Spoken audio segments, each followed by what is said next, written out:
Right then, everyone. So this is it, the 7th episode of Waterloo Road Series 1 and the 7th episode of the podcast Watch Along.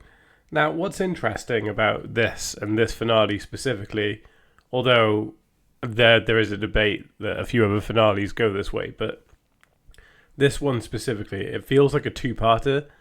So this kind of feels like part one to sort of two-parters. So we've got a lot of the established plots that are sort of chugging along now, like the school's facing closure. Dante in this episode writes his statement, ready for him to take to court and to go on the stand and, sort of figure that plot point out. But it also sort of ignites something new. So, like, we've seen Lewis Seddon cause issues like all the way through up until this point. We've seen him like bully students. We've seen him try to cheat the house system because he thinks that it's going to get him money. We've just seen him mess around at the museum, belittle people and stuff. And it's like Lewis's behavior is snowballing. And this one, he sort of comes to heads with Kim Campbell, but we'll come back to that in a second. So the sort of student of the week plot is still here, but again, I think it's more sort of it's to ignite this sort of Lewis Seddon Kim Campbell plot, which sort of extends over these two episodes, which is sort of why I feel like this is kind of a two-parter in a way. So, like, plot of the week. So we've got Rory Breer, who is a student who's very comfortable with his sexuality. He's quite good friends with Janice and some of the other girls at Waterloo Road. He is very openly gay and proud of who he is.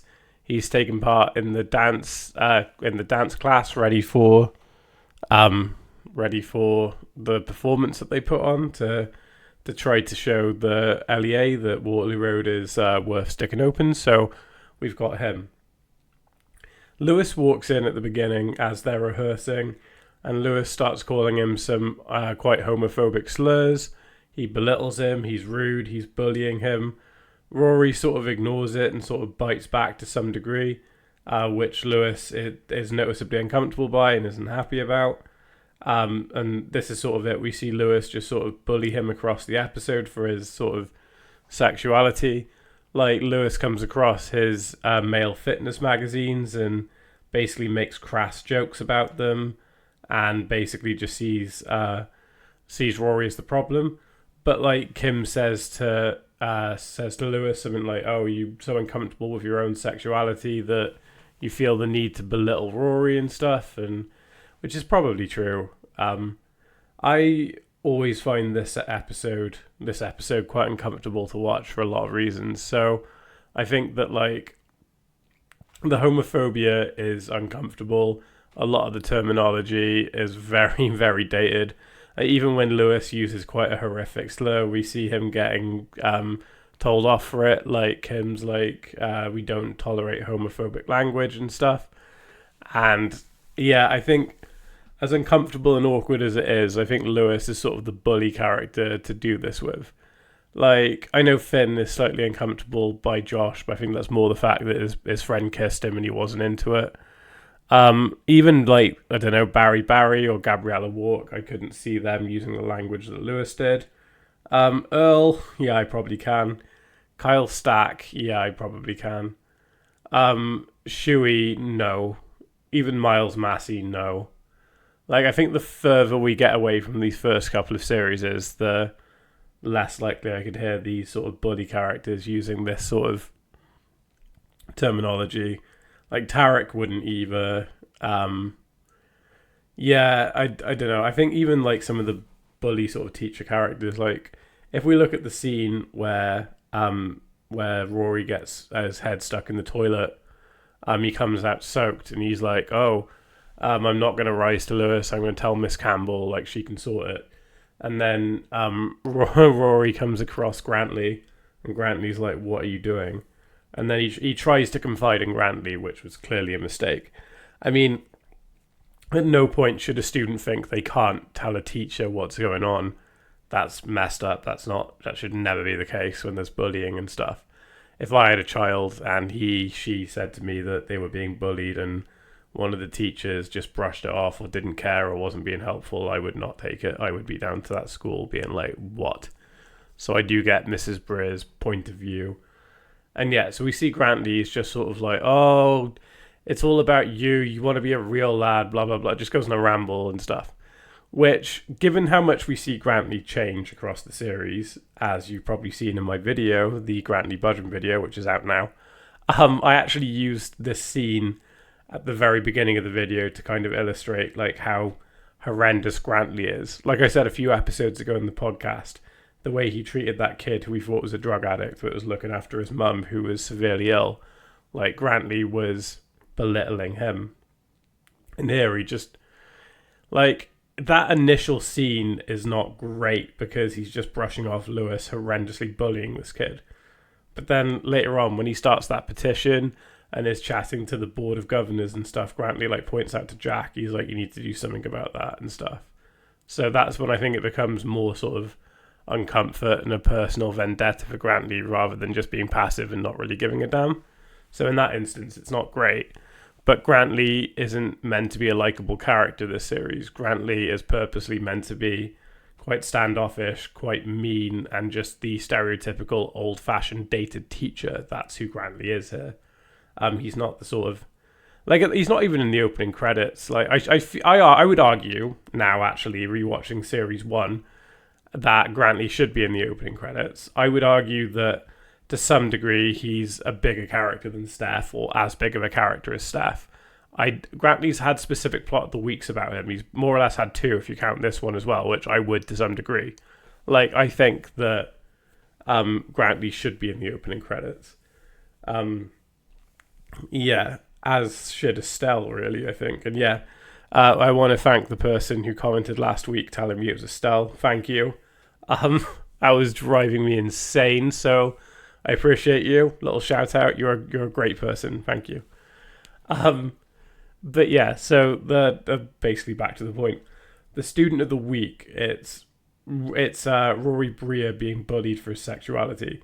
And even like Kim's there for him, and she says her and Andrew will sort something out. It's just a bad day for Jack, what with the governors in and the pressure and stuff. So even though Jack too was a bit sort of passive, I think Jack's can be more forgiven because of the situation.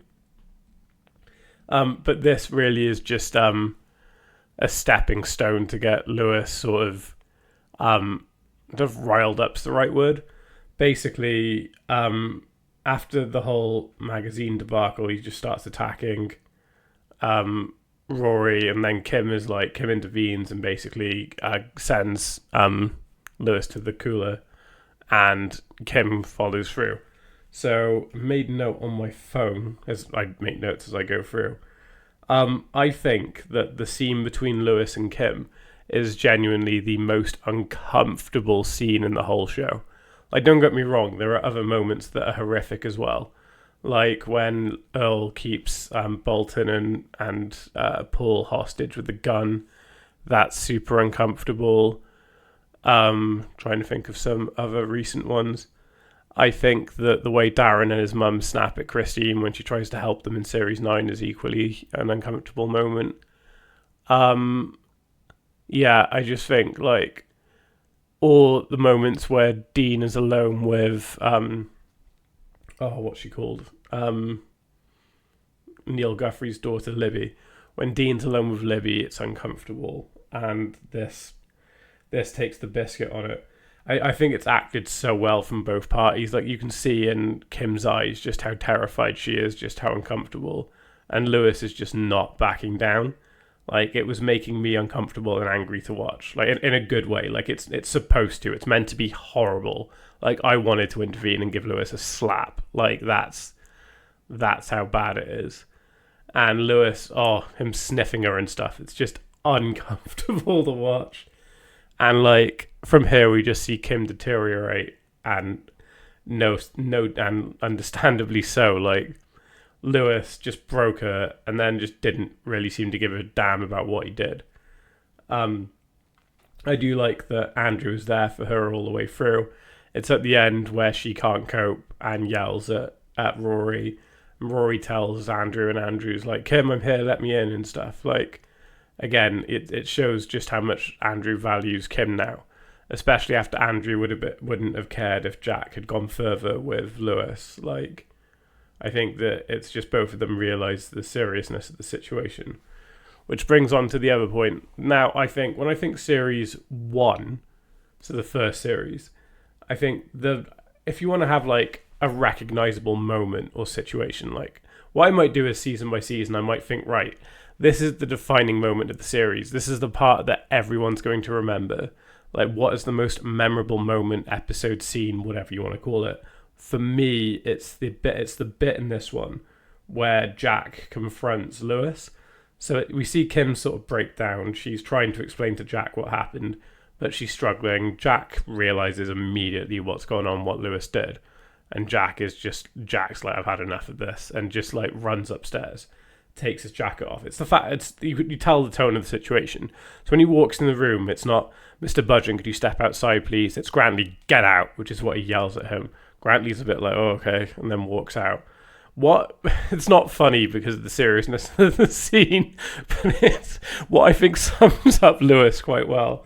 Is when Jack takes his jacket off and is like, I hear you spoke to Miss Campbell earlier on. Lewis is like, yeah, and what? Like, Lewis just deadpan, like, doesn't know what he did wrong. And then Jack, sorry, it's really serious. It's really awful. It's just Lewis's reaction gets me every time. And then Jack throws the table across. Andrew blocks, like, the pathway out of the room. And he's like, how does it feel to be intimidated, son? And stuff. And basically, Lewis is like, oh, you can't hit me. And Jack's like, did you see me lay a finger on him? And Andrew's like, not at all, headmaster.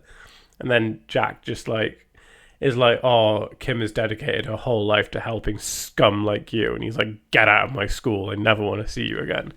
And like expels Lewis in this moment, despite the fact that they need more hard evidence and stuff. Which is kind of why I think this is sort of the two-parter, because we see Kim confront it and everything, and it just feels like a 2-hour-long sort of finale episode to the first series. As I said, other seasons will do this. It's not just going to be this one. Like, I do plan on releasing this one and the next one together on the same day, because I just think that way it's like I'm getting the content out slightly quicker, and to me it is just a two-parter.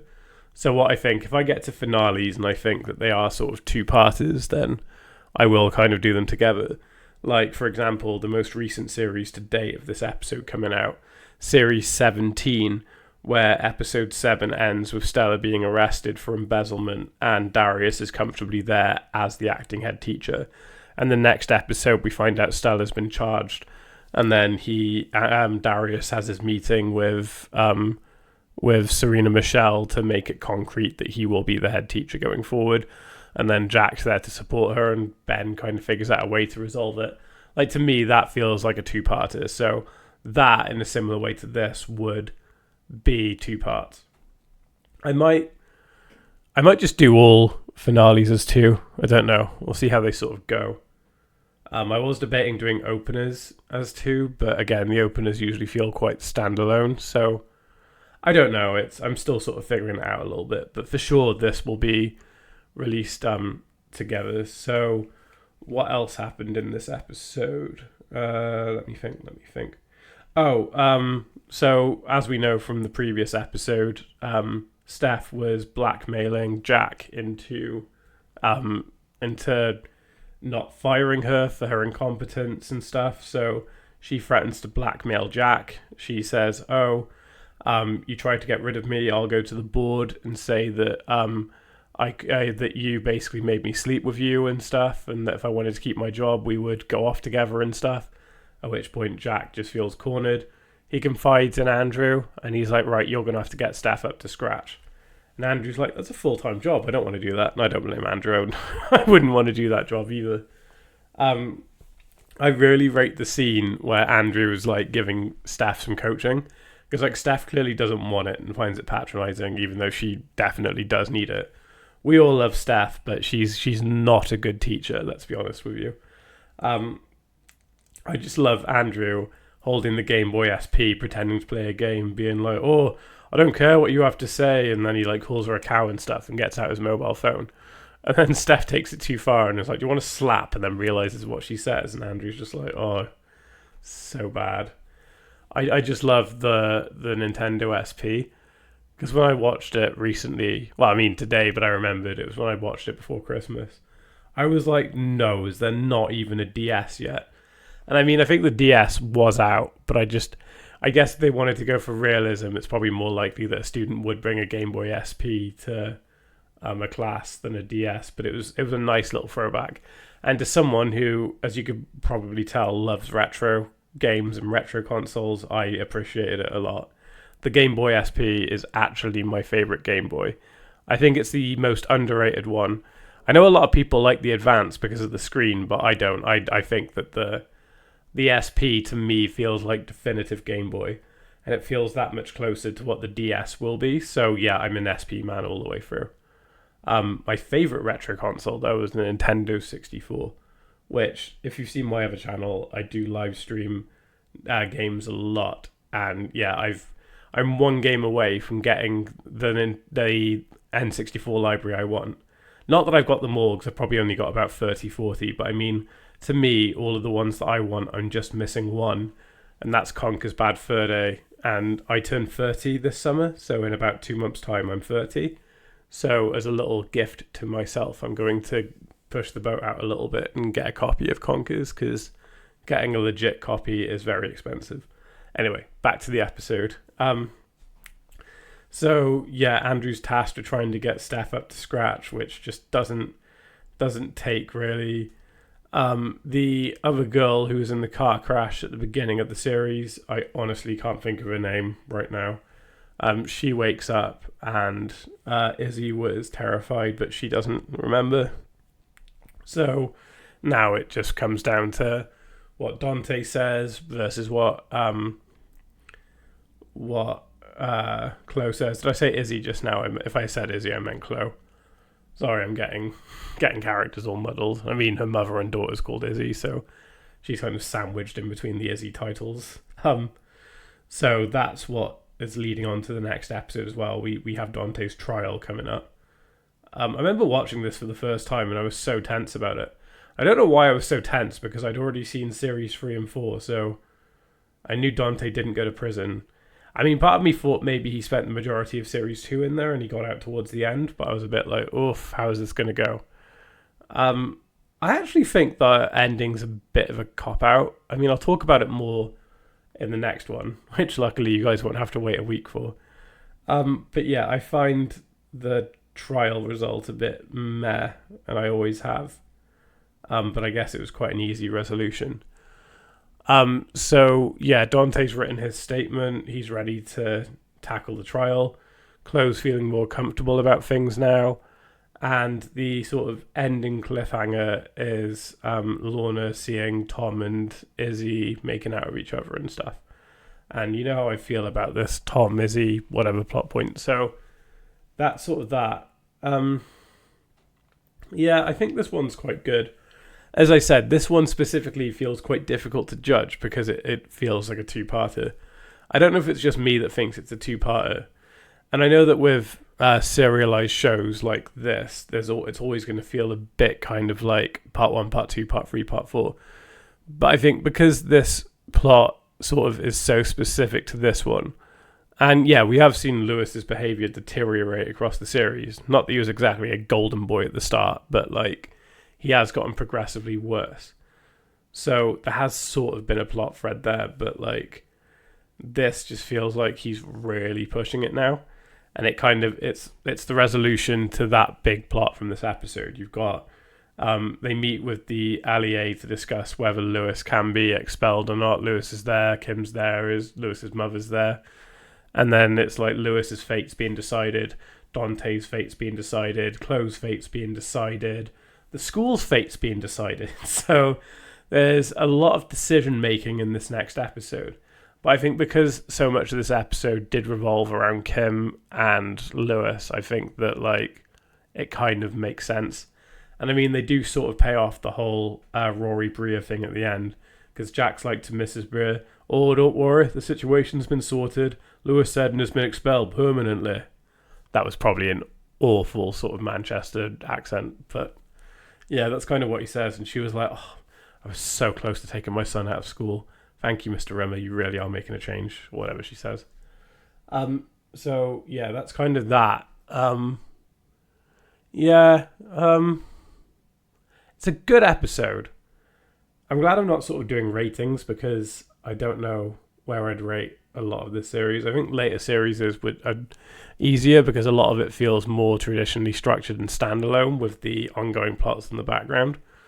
But a lot of this has just felt like the building blocks of the series, so it's been trickier to sort of say, oh, this is the best episode because blah blah blah blah blah blah. The structure's great because blah blah blah. Yeah, I'm happy with this one. I think that sort of covers all that I want to say on the subject. So I'm gonna leave it there. So this has been Waterloo Road Rewind, and this is Ollie signing off, and I will see you all in the exciting finale to Series 1. So goodbye.